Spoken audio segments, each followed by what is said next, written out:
Okay, so quick video kind of tip here. So Carissa is learning how to sew and make gear and stuff, especially on spandex. On stretchy and knit materials, it's a whole different animal. So, and she's been doing good actually, especially with the serger, because the serger is a pain to use and learn sometimes. So she was working on this sleeve, knee sleeve, yesterday. She did the seam, and the seam came out good. She did it on the serger. Came out nice. She went nice and slow. Now elastic is a whole other animal. So I did this one up here to kind of show her how to top stitch it. Top stitched it on this Juki sewing machine. Worked out really good. But sometimes if you're going too slow, especially on a serger or this, where you're fighting with the elastic, what'll happen is your stitching will be really, really close together like this and compact.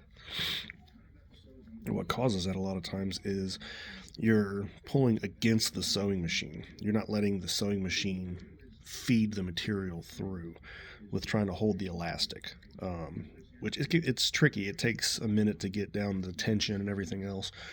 So if you're pulling your elastic and your material back against the sewing machine, it's going to cause this right here, which will make it bunch up and stuff. And then messing with her back stitching, she kind of overdid it on some of the back stitching, which was from me telling her, when you get these seams, go over them slow and kind of go back and forth a bit, because it tends to skip. So it's a learning process. She did really good. This was the only one that really got kind of crazy. Some of the other ones she did came out really nice.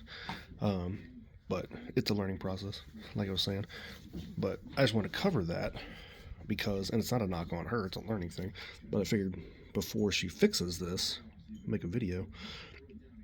But like I said, when you're doing this, a lot of times and here, let me put my point of view thing here on. I did this before, but I didn't. Let's see if this point of view camera works here. There we go.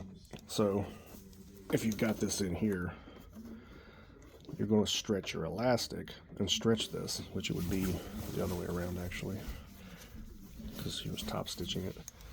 So you've got it in here lined up, and you're trying to keep bouncing around here.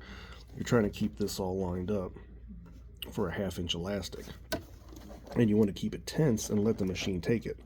But if you're pulling back against it all and fighting against the machine, then you're going to get this really, really close stitch, which isn't what you wanted on this.